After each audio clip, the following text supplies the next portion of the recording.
Forfeiture and reissue of shares, part 2.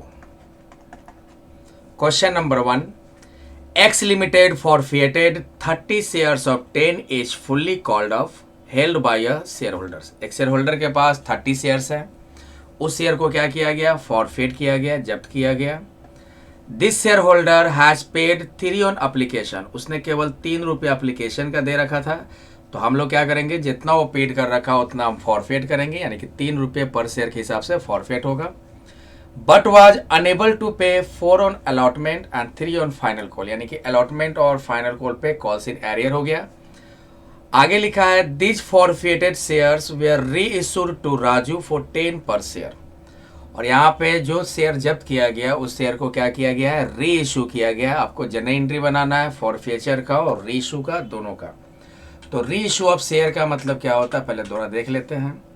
कहेंगे जब company share को फॉरफेट करती है, जब्त करती है. क्यों जब्त करती है? तो ड्यू टू नॉन पेमेंट. जैसे शेयर होल्डर किसी इंस्टॉलमेंट का पैसा नहीं दिया, मान लो अलॉटमेंट का पैसा नहीं दिया, कॉल का पैसा नहीं दिया, जिसके कारण उसका शेयर क्या कर लिया जाता है? जब्त कर लिया जाता है. तो जब कंपनी शेयर को जब्त करती है, फॉरफेट करती है, तो उसको री इशू कर सकती है नए बायर्स को, यानी दूसरे बायर नए बायर को शेयर इशू कर सकती है, दोबारा से इशू कर सकती है. उसे ही हम कहते हैं री इशू ऑफ फॉरफेटेड शेयर. हमेशा याद रखिएगा, जो शेयर फॉरफेट होगा उसी शेयर को जब हम दोबारा इशू करते हैं उसे हम कहते हैं री इशू ऑफ फॉरफेटेड शेयर. और री इशू जो होता है वो पार पे भी हो सकता है, प्रीमियम पे भी हो सकता है और डिस्काउंट पे भी हो सकता है. तो एक अकाउंटिंग ट्रीटमेंट हम लोग देख लेते हैं री इशू का. Ratio of forfeited share. तो मान लो अगर पार पे रीइशू हुआ, पार का मतलब अगर फेस वैल्यू 10 रुपया है और 10 रुपया पे ही शेयर रीइशू हो रहा है, तब उसका एंट्री क्या कर देंगे? एंट्री हो जाएगा bank account debit to share capital account. Narration लिख देंगे बिंग नंबर ऑफ शेयर्स री इशूड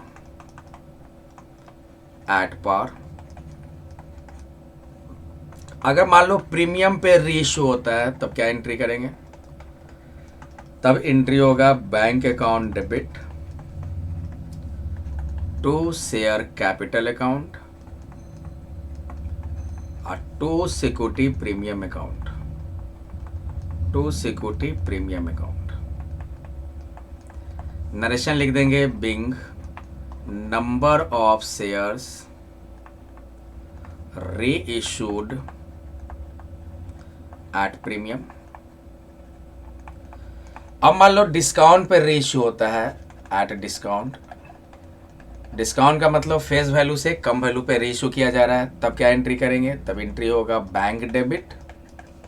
और डिस्काउंट को डेबिट करने की जगह हम लोग कर देंगे शेयर फॉरफेचर अकाउंट को डेबिट कर देंगे, क्योंकि जो हम शेयर जब्त किए उसी से हम ये डिस्काउंट को राइट अप करते हैं. तो शेयर फॉरफेचर अकाउंट डेबिट और to share capital account. Narration लिख देंगे being number of shares forfeit reissued at discount. तो ये आपका अकाउंटिंग ट्रीटमेंट हो गया. आप लोग वीडियो पॉज करके इसको लिख लो. चलो अब क्वेश्चन करते हैं हम लोग. ये तो पिछले लेक्चर में हम लोगों ने किया था, यहाँ से स्टार्ट करते हैं. तो क्वेश्चन में क्या था कि फॉरफेचर किया और रीइशू दोनों का एंट्री करते हैं. तो जनरल एंट्री का फॉर्मेट बना देंगे. पहले एंट्री करते हैं फॉरफेचर का. फॉरफेट हो रहा है तो शेयर किस पे इशू किया गया था? एट पार पे. तो फॉरफेचर का एंट्री करते हैं तो शेयर कैपिटल डेबिट करेंगे. शेयर का नाम सिर्फ शेयर ही दिया है तो शेयर ही रहने दो.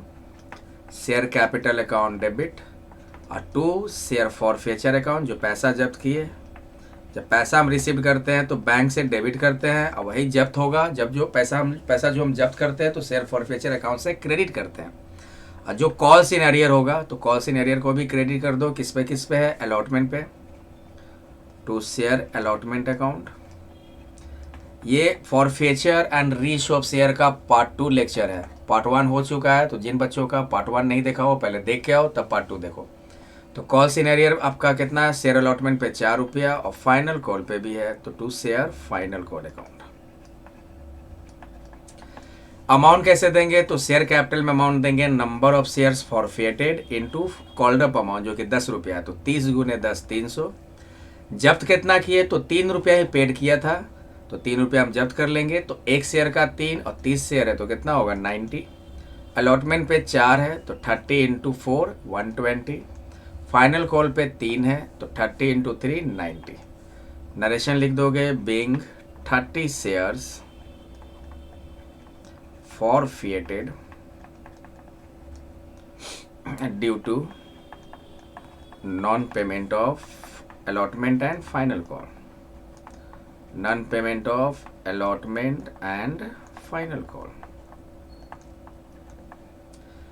अब इसको रीइशू करना है, तो रीइशू किया गया है पूरा 10 के रेट से, यानी कि एट पार पे रीइशू हो रहा है।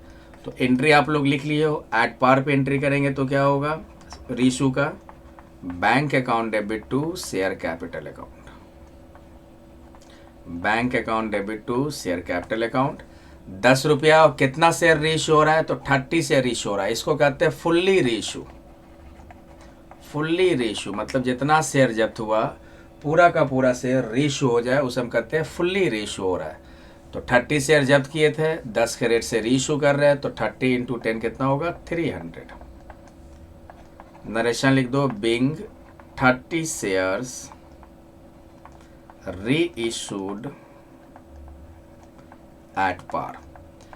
अब क्या करना है कि शेयर फॉरफेचर का जो बैलेंस बचा है उसको हम कैपिटल रिजर्व में ट्रांसफर कर देंगे। तो देखो शेयर फॉरफेचर यहाँ दिख रहा है आपका 90 और कहीं और शेयर फॉरफेचर नहीं है, तो शेयर फॉरफेचर का क्रेडिट बैलेंस जो 90 है, जो बचेगा वो हम कैपिटल रिजर्व में ट्रांसफर कर देंगे। तब उसका एंट्री क्या करते हैं, तो शेयर फॉरफेचर क्रेडिट से उठाकर डेबिट में कर दो।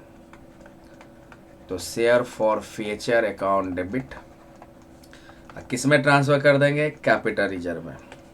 ये आपका एक तरह से कैपिटल गेन माना जाता है। कैपिटल गेन है कितना 90 रुपीज। नरेशन लिख देंगे, being the balance of share forfeiture transferred to capital reserve account, capital reserve account. तो जब भी क्वेश्चन में फॉरफेचर और रीइशू का एंट्री करना हो तो एक फॉरफेचर का एंट्री मारेंगे, एक रीइशू का एंट्री मारेंगे, और एक शेयर फॉरफेचर का जो भी क्रेडिट बैलेंस बचेगा उसको कैपिटल रिजर्व में ट्रांसफर कर देते हैं, एक वो एंट्री करेंगे। तो ये क्वेश्चन आपका बनकर कंप्लीट हो गया। अब हम लोग आते हैं नेक्स्ट क्वेश्चन नंबर 2 है, Niku limited forfeited 5000 shares of 10 each fully called upon, यानी कि पूरा का पूरा कॉल्ड अप है आपका,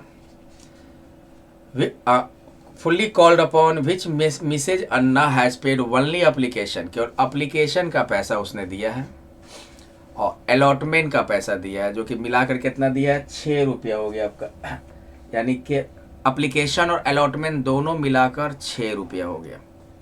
तो बकाया किस पे होगा, बकाया होगा कॉल पे, यानी कॉल पे मान लो बकाया होगा। तो टोटल एप्लीकेशन अलॉटमेंट मिलाकर 6 रुपया हो गया, तो कॉल पे कितना बकाया 4 रुपया। ये एरियर है, कॉल्स इन एरियर, और इसी कारण हम शेयर को क्या करेंगे फॉरफेट करेंगे, जब्त करेंगे।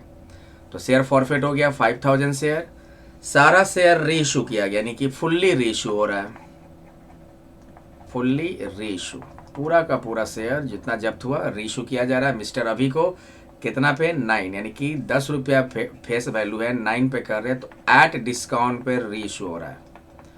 आपको जनरल एंट्री बनाना है, तो चलो फॉर्मेट बना लेते हैं। पहले फॉरफेचर का एंट्री करेंगे, तो फॉरफेचर में क्या होगा, शेयर कैपिटल डेबिट होगा। शेयर का कोई नाम मेंशन नहीं है तो शेयर ही रखो, शेयर कैपिटल डेबिट। और पार पे इशू किया गया था, तब हम लोग एंट्री सिंपल कर देंगे, शेयर कैपिटल डेबिट, और जो पैसा जब्त करेंगे वो क्या हो जाएगा, शेयर फॉरफेचर क्रेडिट। जो बकाया है किस पे बकाया है, कॉल, तो कॉल का कोई नाम मेंशन नहीं है तो first and final call mention कर दो, share first and final call account. ये कॉल इन एरियर हो गया। शेयर कैपिटल में कितना देंगे 5000 शेयर, कॉल्ड अप वैल्यू 10 है तो 50,000 हो जाएगा। 6 रुपया उसने केवल पेड किया है, एप्लीकेशन और अलॉटमेंट मिलाकर, तो इतना ही पर शेयर हम क्या करेंगे, जब्त करेंगे। और कितना शेयर है 5000, तो 5000 इंटू 6 30,000। बकाया कितना है 4 रुपये पर शेयर, तो 5000 इंटू 4 20,000। नरेशन क्या लिख देंगे, being 5,000 shares forfeited due to non-payment of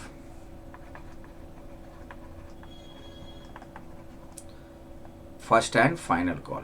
calls पे बकाया है, कॉल का नाम हम दे दिए फर्स्ट एंड फाइनल कॉल।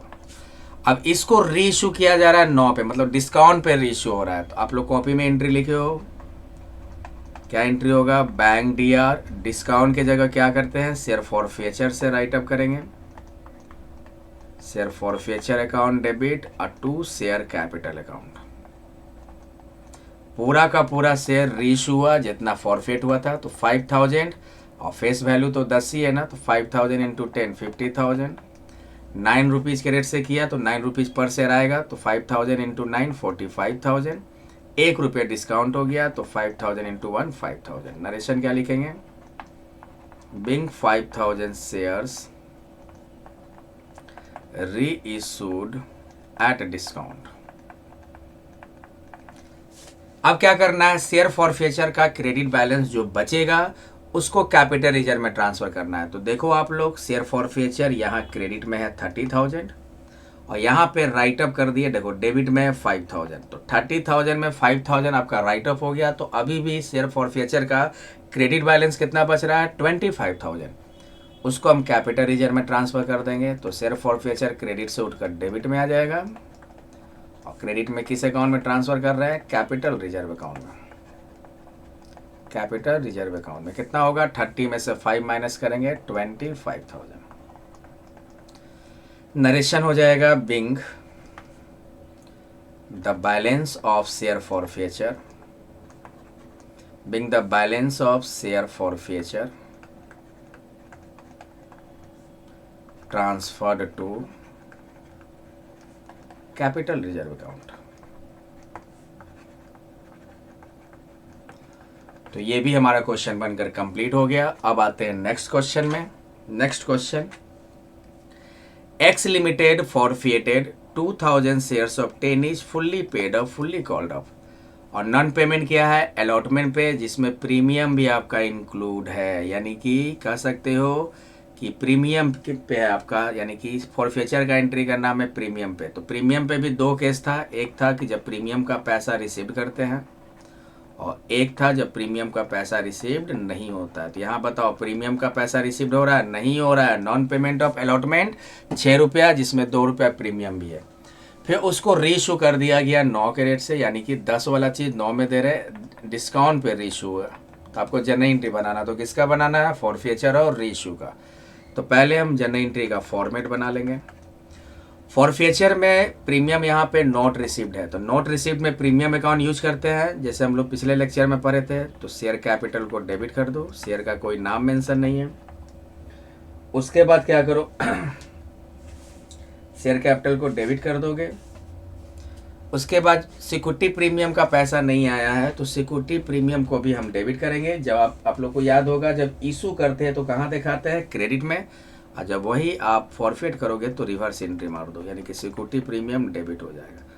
उसी तरह शेयर कैपिटल भी जब इशू करते हैं तो शेयर कैपिटल क्रेडिट, और जब फॉरफेट होगा तो रिवर्स एंट्री में आ जाता है डेबिट में। तो share capital debit, security premium debit.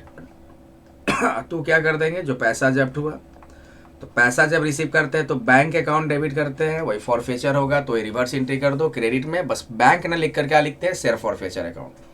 जो बकाया है, किस पे बकाया है, तो अलॉटमेंट पे आ गया है पैसा ना, अलॉटमेंट का बकाया है, तो क्या लिखेंगे, शेयर अलॉटमेंट अकाउंट,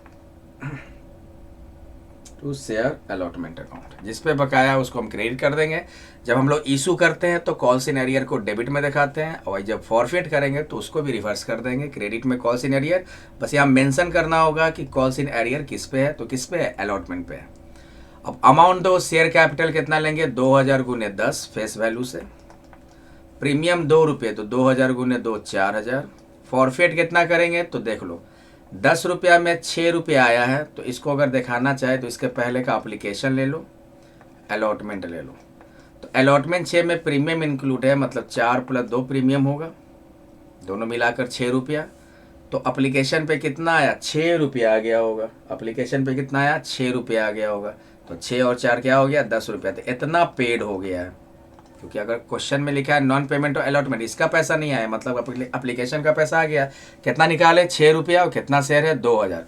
तो पर शेयर 6 रुपया जो शेयर होल्डर ने पेड कर रखा है, इसी को हम जब्त करेंगे। तो 6 रुपये पर शेयर और 2000 कितना होगा, 12000 फॉरफीचर हो जाएगा। अलॉटमेंट पे भी प्रीमियम के साथ, क्योंकि प्रीमियम तो रिकॉर्ड किया है ना, तो 6 गुने 2 12000। नरेशन लिख देंगे, being 2000 shares forfeited due to non-payment of allotment।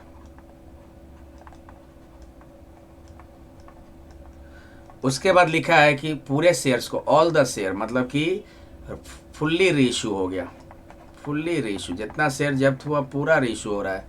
कितना, 9 के रेट से डिस्काउंट पे। तो डिस्काउंट पे रीइश्यू करते हैं तो क्या एंट्री होगा, बैंक डेबिट। डिस्काउंट को क्या करते हैं, शेयर फॉरफीचर से राइट अप करते हैं, जो हम पैसा जब्त किए हुए हैं। तो डिस्काउंट डेबिट होता है, उसके जगह पे शेयर फॉरफीचर अकाउंट डेबिट, और 2 क्या हो जाएगा, शेयर कैपिटल अकाउंट। पूरा का पूरा 2000 शेयर जो जब्त हुआ था उसको रीइश्यू कर रहे हैं। फेस वैल्यू कितना है, 10, तो 2000 गुने 10 20000। कितना के रेट से, 9, तो 2000 गुने 9 18000। ये रिसीव्ड हो गया। 1 रुपया डिस्काउंट दिए, तो 2000 गुने 1 2000। नरेशन क्या लिख देंगे, being 2000 shares reissued at discount.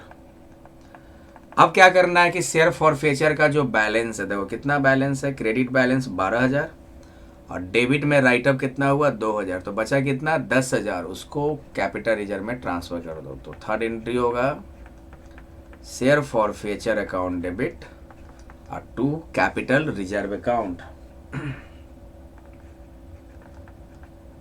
Capital reserve account कितना, 12 में से 2 राइटअप हुआ तो 10000। नरेशन क्या लिख देंगे, बीइंग द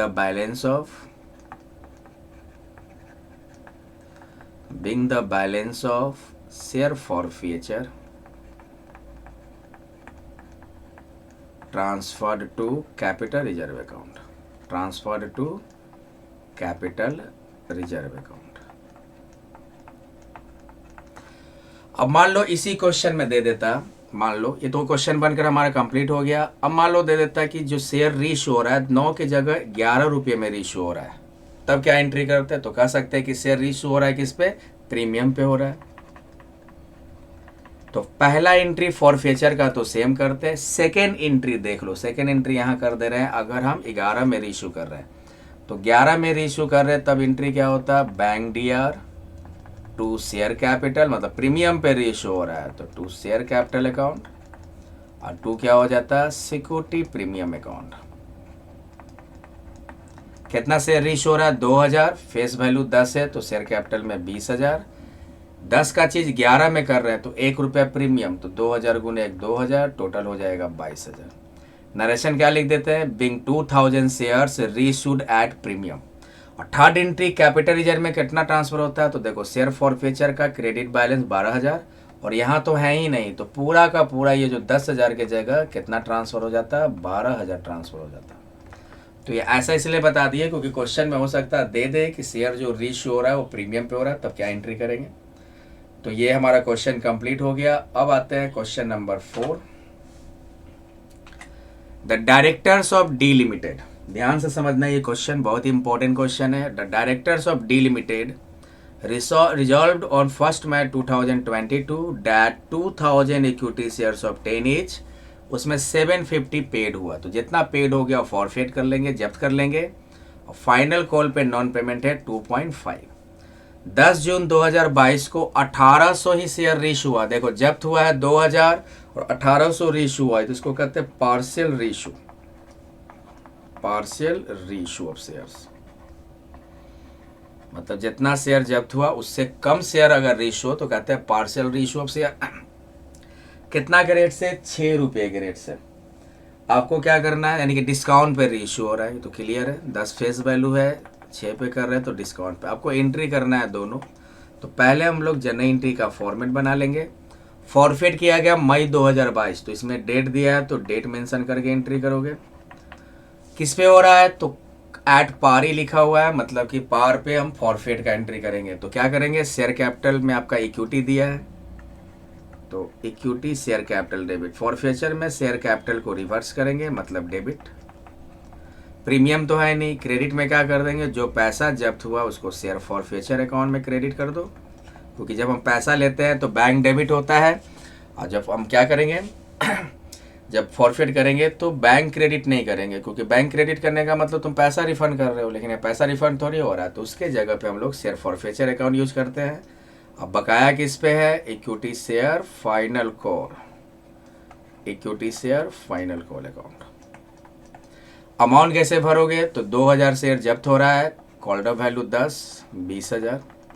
फॉरफेचर कितना हो गया, 7.5 रुपये पेड किया था, तो 2000 गुने 7.5, 15,000।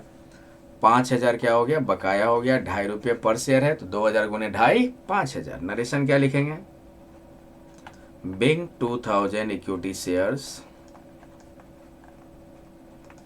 forfeited due to non-payment of final call. अब क्या करना है, यहाँ पे 10 जून को रीइशू हुआ है, कितना, पूरा नहीं, 1800, 2000 में से 1800। पिछले बार क्या था, पिछले के जितने भी 3 क्वेश्चंस किए उसमें फुल्ली रीइशू था, जितना शेयर फॉरफिट हुआ उतना ही रीइशू हो रहा था। इसमें ऐसा नहीं है, पार्शियल रीइशू हो रहा है। 10 जून 2022 किस पे हो रहा है, 6 रुपये पे, तो डिस्काउंट पे रीइशू हो रहा है, तो यहाँ पे एंट्री करेंगे बैंक डेबिट। डिस्काउंट को किससे राइट अप करते हैं, शेयर फॉरफेचर से, और 2 क्या हो जाएगा, शेयर कैपिटल अकाउंट। तो रीइशू कर रहे हैं आपका 1800, फेस वैल्यू 10, 18,000 हो जाएगा। कितना आया, 6 रुपये के रेट से, तो 18,000 गुने 6 कितना होगा, 10,800। 4 रुपये डिस्काउंट हो गया, तो 1800 गुने 4 कितना होगा, 7,200। नरेशन लिख दो, बिंग 1800 शेयर्स रीइशूड।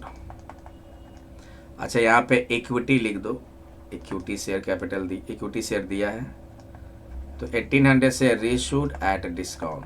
अब जो बचेगा आपका फॉरफेचर का जो अमाउंट है वो कैपिटल रिजर्व में ट्रांसफर कर देंगे। तो पहले एक एंट्री कर लो इस तरह से, शेयर फॉरफेचर का क्रेडिट बैलेंस बचता है, उसको हम कैपिटल रिजर्व में ट्रांसफर करेंगे तो उठकर डेबिट में आ जाएगा। तो share forfeiture account debit to capital reserve account. अब देखो कैसे देना, पहले हम लोग क्या करते थे, जितना शेयर फॉरफेट होता था उतना ही शेयर रीइशू भी हो रहा था, तो उसमें क्या करते थे, डायरेक्ट फॉरफेचर का क्रेडिट बैलेंस में से डायरेक्ट फॉरफेचर का डेबिट घटा कर दिखा देते थे। लेकिन अभी ऐसा नहीं करना है, क्योंकि ये जो 15,000 हुआ है ये कितने शेयर पे है, 2000 शेयर पे है, और ये 7200 है, ये 1800 शेयर पे है। तो पहले क्या करना होगा, इसको चेंज करना होगा, इसको किस में कन्वर्ट करना होगा, 1800 शेयर में। तो देखो ध्यान से, 2000 शेयर पे कितना जब्त किए, 15,000। यूनिटरी मेथड से बना लेंगे, एक शेयर पे कितना होगा, 15,000 बटे 2000। तो कितने शेयर पे निकालना है, 1800 शेयर पे निकालना है, तो 15,000 बटे 2000 इंटू 1800। तो करोगे इसका तो आ जाएगा, एक सेकेंड इसको कर लेते हैं सॉल्व। तो 15,000 इंटू 1800 डिवाइडेड बाई 2000, 13,500। तो यहाँ पे जो हम 15,000 लिखे, लिखा तो रिकॉर्ड तो 15,000 होगा, लेकिन यहाँ पे क्या मानेंगे कि अगर 1800 पे करते तो ये शेयर फॉरफेचर का क्रेडिट बैलेंस आता है, और डेबिट में कितना 1800 का है, 7200। अब माइनस कर दो, 13,500 में से 7200 माइनस कर दो, तो 6,300 ये बच गया, ये कैपिटल रिजर्व में ट्रांसफर हो जाएगा। नरेशन क्या लिख देंगे, Bing the balance of share forfeiture transferred to capital reserve account, transferred to capital reserve account। अगर मान लो ये आपका 2000 शेयर का आपका फॉरफेचर है, और रेशो भी 2000 शेयर का अगर ये रहता तो इसमें से इसको डायरेक्ट घटा कर दिखा देते, लेकिन ये 2000 शेयर पे 15000 है और ये 1800 शेयर पे हमने राइट ऑफ किया है 7200, क्योंकि रेशो 1800 हो रहा है। तो इसको हमने क्या किया, 2000 शेयर का अगर 15000 है तो 1800 शेयर का कितना होगा, 13500। अभी 1800 शेयर का शेयर फॉर फ्यूचर क्रेडिट और 1800 शेयर का शेयर फॉर फ्यूचर डेबिट, घटा के जो बचा कैपिटल रिजर्व में ट्रांसफर कर दिया। तो थोड़ा सा अच्छे से इसको देख लीजिएगा। तो ये था फॉरफिएचर एंड रीशो ऑफ शेयर का पार्ट 2। उम्मीद करता हूँ कि ये लेक्चर समझ में आया हो। अगर नहीं समझ में आया तो फिर से रिपीट करके देख लोगे। Thank you for watching.